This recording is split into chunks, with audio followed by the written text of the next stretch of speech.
Bueno, nuestra siguiente ponente, su nombre es Isabel Callejas, viene por parte del Consulado de Estados Unidos aquí en Guadalajara. La presentación, que ella también toma parte activa en lo que algunos conocemos como la esquina Franklin. ¿Quién ha estado en la esquina Franklin? Varios. La esquina Franklin en la biblioteca pública que se encuentra en el periférico. Gamification for Teaching English to Adult Beginners. Con ustedes, Isabel Callejas. Bienvenida. Thank you very much. Can everyone hear me? Okay. I'm kind of deaf for a second because I've been around a lot of noise, so I'm glad you can hear me. I'm Isabel. Today I'm going to be talking about games for adult learners. But I really wanted for us to have fun, right? Because I'm talking about games, and we're all adults, and I think everyone likes to play, and I think we need more games in our life. We live really stressful lives, and we're really busy, and I think we all enjoy a good game. So for the next 5 minutes, I cannot say the word what. I want you to choose a word that's going to be off limits for me, so that when I'm presenting, I can't say the word. And if I say this word, then you call me out like, you said the word, and you get a little prize. It's candy, so if you can't eat sugar, let me know. So who would like to choose the word? What is the word that's going to be off limits for me to say for the next 5 minutes? Yes. No? N-O? Oh, okay. Okay, I think I can do it. All right, let's continue. So my goal for today's presentation is to inspire you to play more in the adult classroom, if you aren't doing so already, right? Because usually we think of games and songs for kids. It's really easy. It comes naturally. But for adults, sometimes we forget. And I know that me, in my own experience, I've been teaching since I was 16 years old. And when I was 16 years old, sometimes I feel that I was a better teacher in a way. I didn't have all of the technical and academic knowledge, but somehow maybe I was like more dynamic and I would play more than I did maybe 10 years down the line. Because sometimes I think we learn so much theory that we're just thinking of everything that we need to do and that we forget about the basics. So I really want to inspire you to play more, but also even me, when I was creating this presentation, I got a lot of inspiration about doing more games. For example, at the Esquina Franklin, where I work on a day-to-day basis. And I also want to share with you, because it is a technology-based conference. So the games I'm sharing are with technology, but they can all be used in low resource settings, and they can all be adapted. So if you don't have the technology, it doesn't matter, and they are also low-tech games. And furthermore, I'm concentrating on A0 to A2 learners, because usually these are the ones that we have a little bit more difficulty with in thinking of games and activities for them. Finally, I hope to give you a lot of adaptations of how you can use the same game several times in multiple ways and in a student-centered approach. So we're not just telling them, play this game. We're telling them, you're going to be the one making the game, playing the game, leading the game. So the teachers are more of a facilitator and a guide. So, have I not said the word that's off limit? I totally forgot about that. So remember. So to start, I wanted you to talk with the person next to you. Let's go back to high school, okay? Remember your high school experience. Talk for 2 to 3 minutes to the person next to you. In case that's me in high school. I had to go back at my old pictures on Facebook And I wanted to say that I look exactly the same, but I don't. Um, but I wanted, but I remembered. I felt so happy, remembering having fun and plays. That picture on the bottom was when I was a senior in high school. I did a play. And so that was me, There was this little girl that was crying because the little brother had died. So that's me. My hair, is a little bit nicer now. Okay, so talk to the person next to you. How was your learning experience in high school? How did you learn? What type of activities did you do in class, if you can remember? And do you remember any of your classes in particular? And if so, why? So talk to the person next to you. Okay, would anyone like to share anything? Something interesting that someone shared? A memorable high school experience? Sure. I told her that I remember when I was in high school, I loved the books because they were like Prolex books and they have a lot of activities, simple activities, but I don't remember that my teacher makes like extra activities like games and all that stuff. No. For me, it was a little bit different because one of my teachers made a kind of game when she gave us sticks whenever we participate.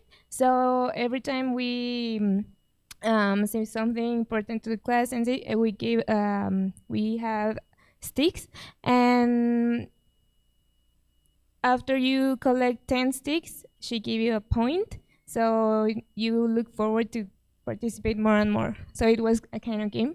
It was nice. Nice. So you see how like those little things, very simple, getting a stick, but you don't forget it. Anyone else want to share anything? Huh?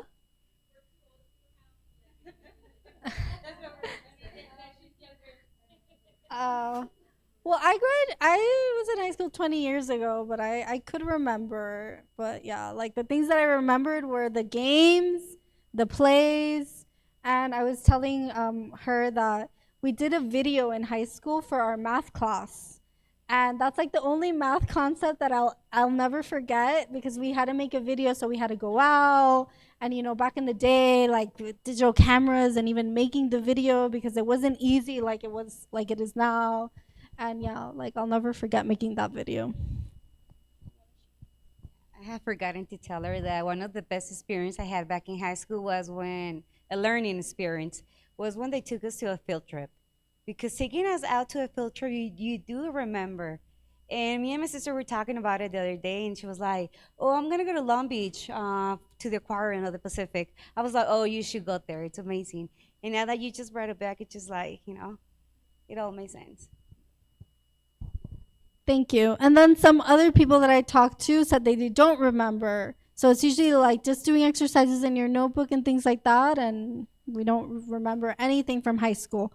And why did I use high school? We're not even adults at that age, but often, we already stopped playing games. I have a 16-year-old goddaughter. She studies in Miami, in Florida, and she says that they don't have recess. They haven't had recess since she was like, I don't know, 12 or something, and even PE. And then I'm like, but when do you play? When do you make friends? And she's like, oh, in class we talk to each other. And I'm just like, that's so sad. So yeah. So why did I choose to talk about this topic? Because as a teacher, I think the more that we teach, the more that we realize that less is more. Less is more. Because again, we learn so much, and the more that we work, the more that we study, we learn more and more, and then we kind of, get caught up in the day-to-day, and we forget that less is more, especially with beginners.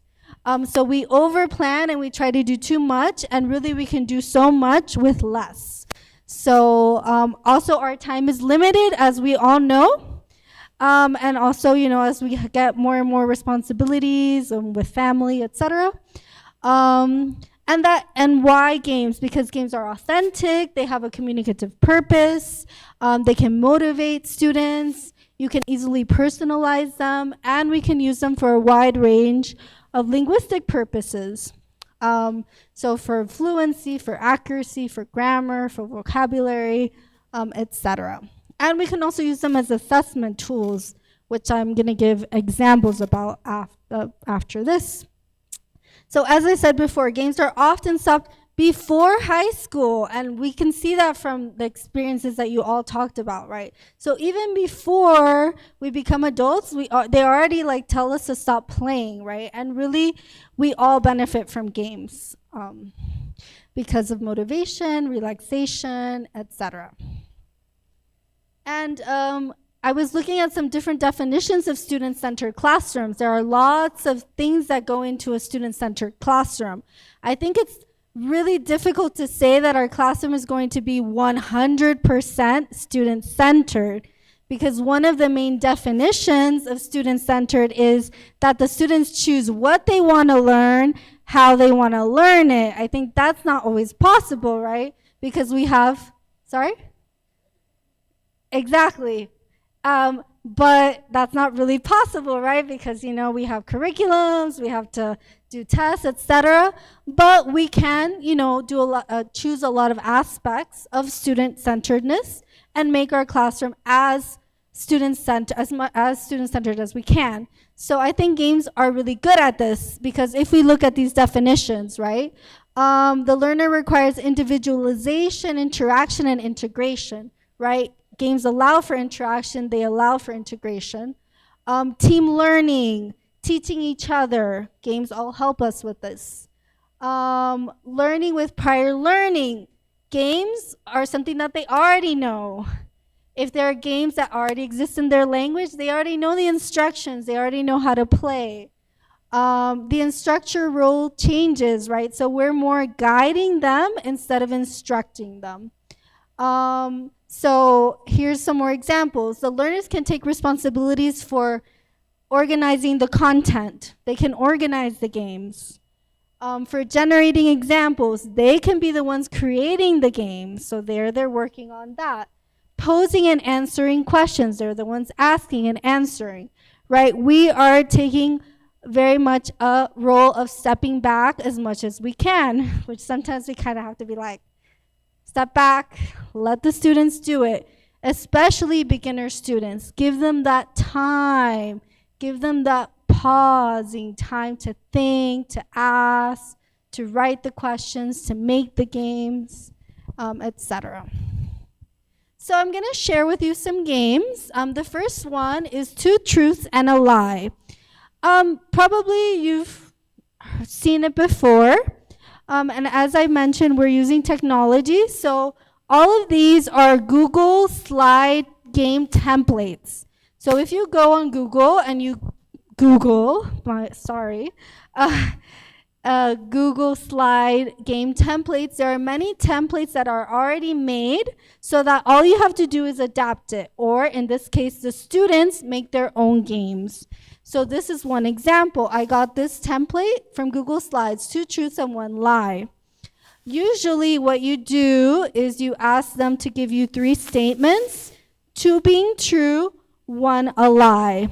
This is a little bit of a different variation. Can you start? So I'll give you an example. So for example, I give you a sentence. I am from the United States.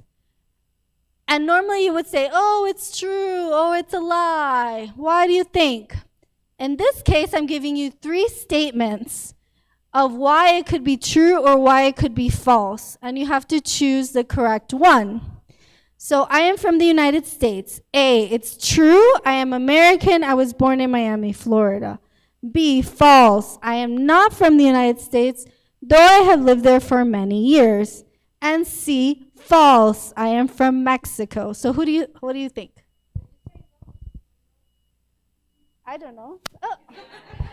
But it's not the same. I don't know. But no is not the same word. By the way, I'm saying it right now. I don't know, but I'm not saying And no, I'm saying K-N-O-W. Um, so, sorry, so which one do you think? Do you think it's true? Do you think it's false because of B or false because of C? Okay, yes, it's A. Can you press on the A, please? Sorry? No, no. Kendall. I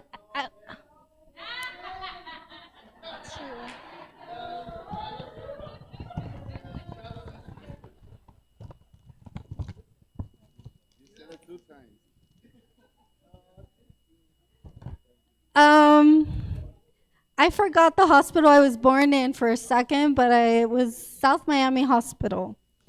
Um, anyways, let's go. Continue.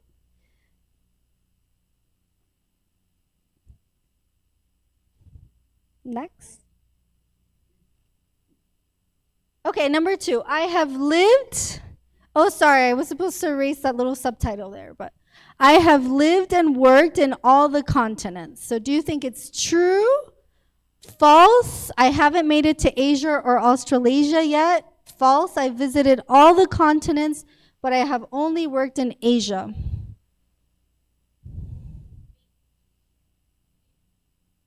Sorry, one at a time. B? False? I haven't made it to Asia or Australasia yet? Yeah. Okay, click on it. How do you know? Ah, how did you guess? It is on my list of places. Yeah, I failed to go to Thailand twice for different reasons, but I think I'll make it soon, hopefully. But yeah, I haven't lived and worked in all the continents. Next one.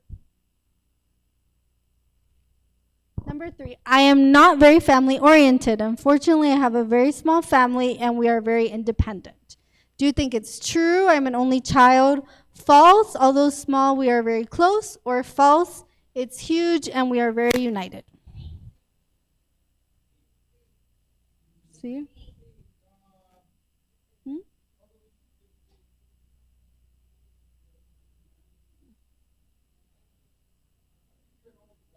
Really? Click on A, please. True. I'm an only child.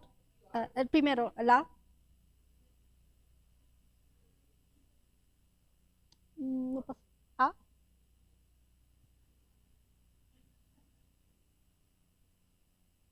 No pasa nada. Bueno, next.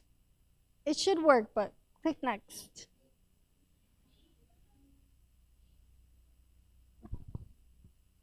Oh, technical problems. Oh, the other one? Go back.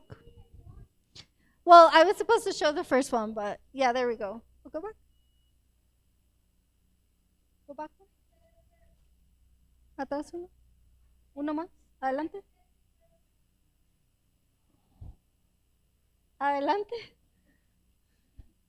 Okay, no, I am not an only child. I have 2 sisters and 1 brother. Next one.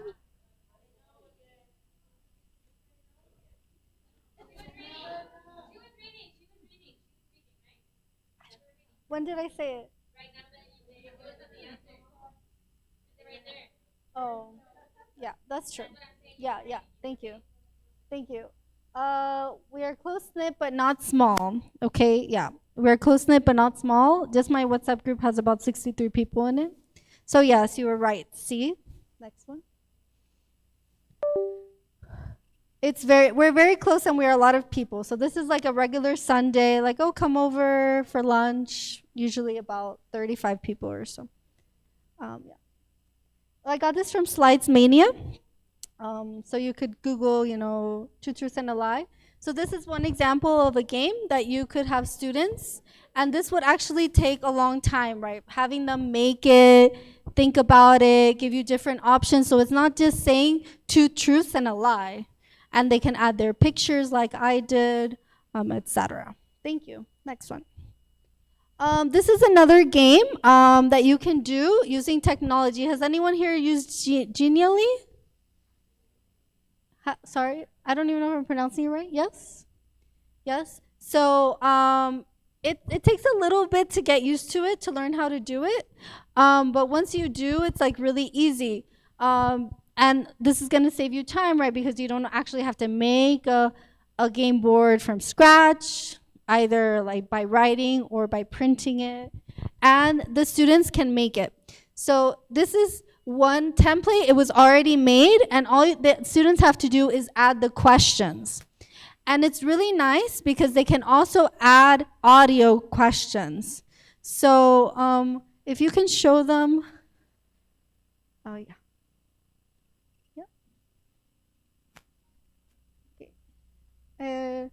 ¿Puedes mostrarles dónde está como ese sonidito?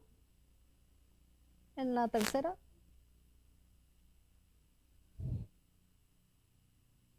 El tercero. El rosadito. Like, do you have any brothers or sisters?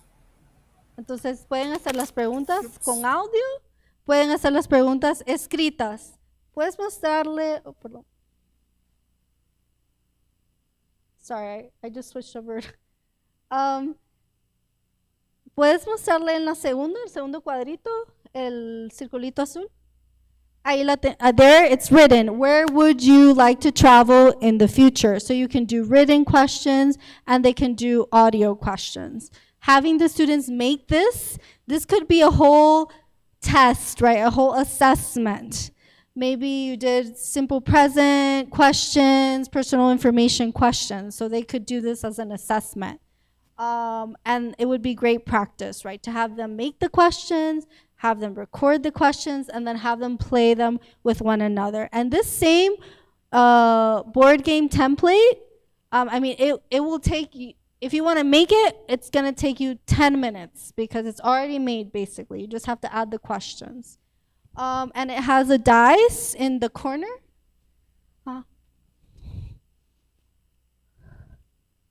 ¿Puedes pararlo? Yeah. So they can use dice. So you don't need the physical die. You don't need to make it out of paper as we used to do, etc. Thank you. So Genially is really great. They have a lot of templates of board games, like Jumanji style ones, trivias, and they can do it on their phones as well. You know, that's usually pretty accessible.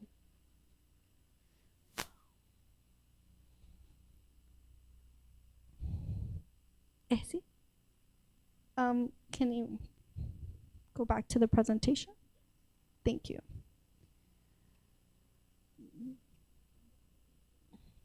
The next game that I want to show you is also a Google Slides template.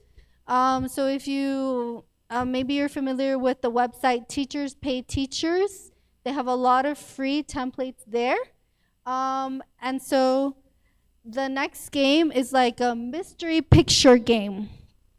So there's a picture behind all of these little squares. It's just one slide, and this same slide you can copy and paste and adapt for lots of activities. So this was the one that was already available online.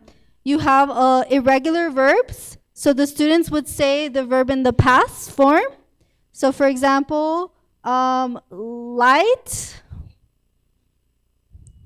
lit, right? You would ask the student, what is the past of light? They would say lit, and then you would erase the square.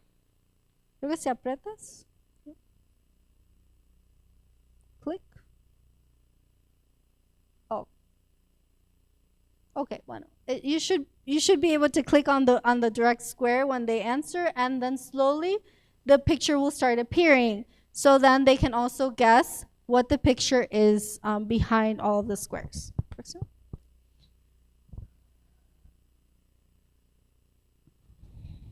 Which is, here we have a picture of Australia. This is another example. I work with some interns that are studying to be English teachers, so they used it like this.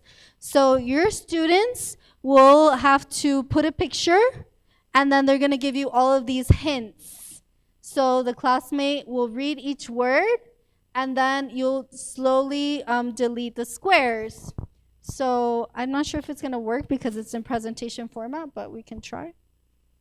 Oh, go back. Okay, so there we see just one.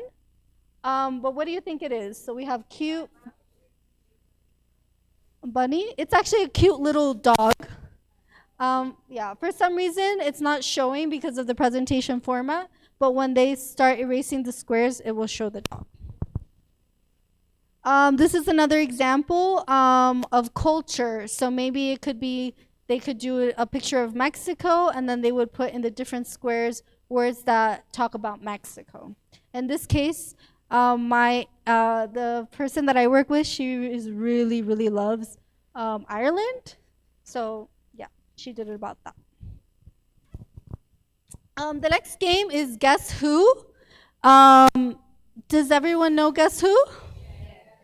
Yes. So probably you've played it before. I always play it with my adult learners and they absolutely love it. But even better, this is a Google Slides template and you can adapt it for a lot of different things. So here I have some adaptations. So this is the normal one, right? One will have the white, one will have the blue, the other one will have the red. Next. But then you can also upload the pictures. And it doesn't take any time because you don't have to like resize anything. You just upload the picture and it's going to go directly in the space. So in this case, for example, I did it about famous women. The next one.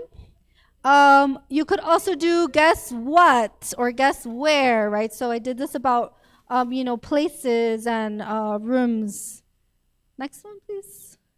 And this one is about, oh, I have a clicker. Why am I asking them to change? Sorry.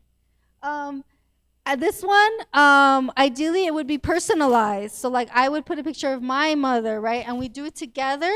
And so that we know, oh, Lucas's mother, Isabel's mother. Like, oh, are you Isabel's mother, right? When you're asking the questions, right? So if you haven't played Guess Who, you have to ask each other questions to try to guess who the person that they're thinking of in their mind is. So that would be another modification. This other modification, and even better, you can put the text boxes, which is great for beginner learners. So they're looking at the image, they're saying it, and reading it at the same time. So really helping them with memorization. So you could do it about countries, right? Asking questions. I don't know. Are you a country in Central America? Are you hot? Does it have rivers? Yeah. Another game I want to share with you, really simple, is one about sounds. So having students listen to sounds and guess sounds. There's this cool website called learnhip.com that already has some quizzes made for you. So you could you could use that website, but you could also have students do it on their own. It could be like a homework assignment or even an assessment. Go home, record some sounds. It could be their dog barking, their child crying, their mother calling them. They play it to their classmates, and then they need to guess the sounds. Sorry, do you mind clicking on the link?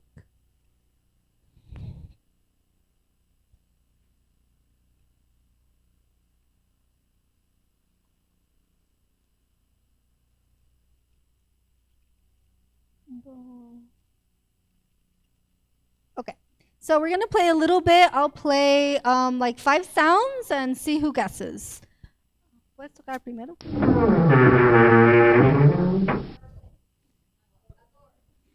Sorry, one at a time.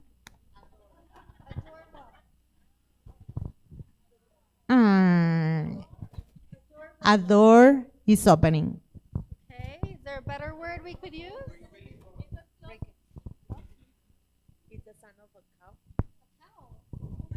It sounds like a cow. Oh, okay. Okay. It's a door creaking. Yeah. So, a door creaking. Sound 2, please.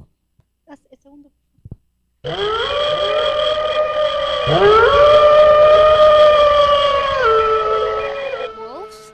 Are wolves? Wolves? Wolf. A wolf? Wolf, wolf. Like a wolf. A wolf howling, yep. This one is pretty hard for beginners. I'm just giving you one example, but I would say it's too hard for beginners. Tercero, por favor.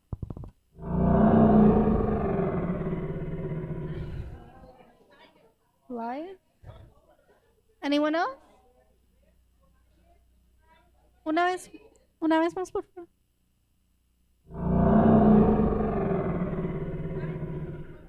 ¿Puedes enseñar la respuesta? La respuesta. Show answer. It just says an animal or monster growling. You did? Okay, I'll believe you. Here. Okay, una más, por favor.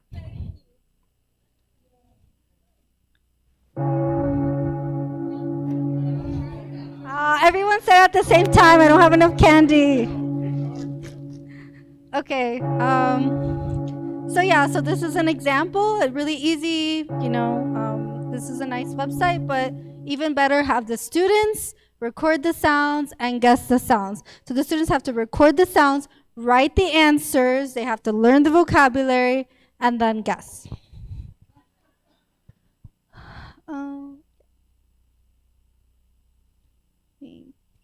Okay, and last but not least, classic, but it is so adaptable. We can use it in so many different ways. So, for example, human bingo, you're probably familiar with it, but they have to go around and find a person, like, for example, find someone who can play an instrument, find someone who has a pet. That's one, human bingo. The other one is for pronunciation. I think this is really, really useful. Here's an example. You have like the different vowel sounds around long E, short E, long O, short O. You could usually just Google things that are already made for primary school students in the United States, 3rd, 4th grade level worksheets or bingo sheets will be the ones that you would probably need with beginner adults, or even less, 2nd grade, 1st grade, depending. Spelling, they could use it for spelling, right? Because often we're neglecting writing, we're giving more emphasis on speaking, but they can be the ones to write because they're beginner students, right? So it could be anything, even numbers, making sure that they can spell them correctly. And they can make a mixture of images and words. So I've done this in the past with vocabulary.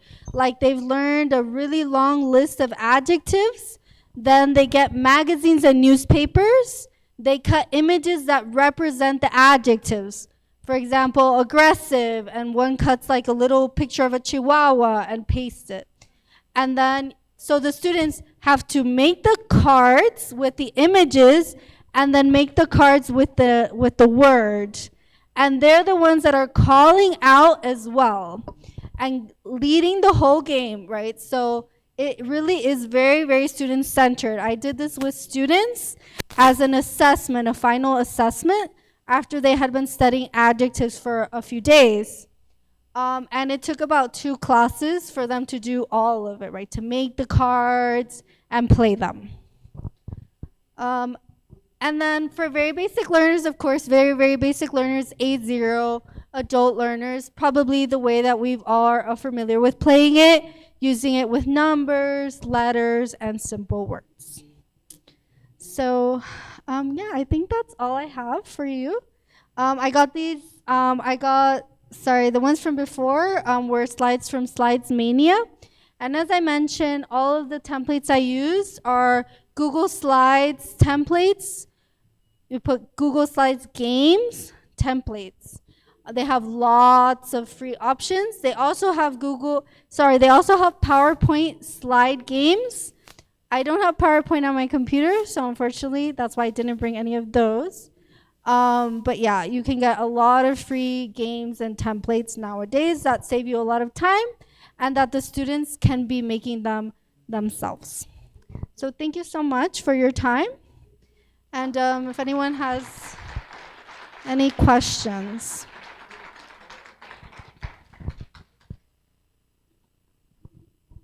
Muchas gracias, le agradecemos. Aquí está en la esquina Franklin, por si quieren tomar nota, tomarle una foto, para que ella va a estar operando en la esquina Franklin cuando se reúnan. ¿Quieres invitarlos? Sí. Yo trabajo en la esquina Franklin, que es parte del consulado y la Universidad de Guadalajara. Tenemos actividades para que lleguen a practicar su inglés, para que inviten a sus estudiantes también. Tenemos clubes de conversación todos los días a las 3 de la tarde. Este miércoles vamos a hacer pumpkin carving. You are all formally welcome. So, yes. No lo hicimos con disfraz porque, bueno, pero pueden traer disfraz, sí. Pues ya saben, la esquina Franklin está en la biblioteca pública del gobierno del estado y yo he asistido, tiene actividades, club de conversación, lleven sus estudiantes, es maravilloso por parte del consulado. Y a nombre de la Secretaría de Educación del Estado de Jalisco y en el marco de el 5º Congreso de Recrea Academy, hacemos entrega de un reconocimiento como conferencista. Muchas gracias, Isabel. Y por parte de la Dirección de Lenguas Extranjeras te hacemos un reconocimiento también. Al igual que un pequeño detalle para tu escritorio. Muy bonito, ¿eh? Muchas gracias, un aplauso. Muchas gracias. Thank you very much.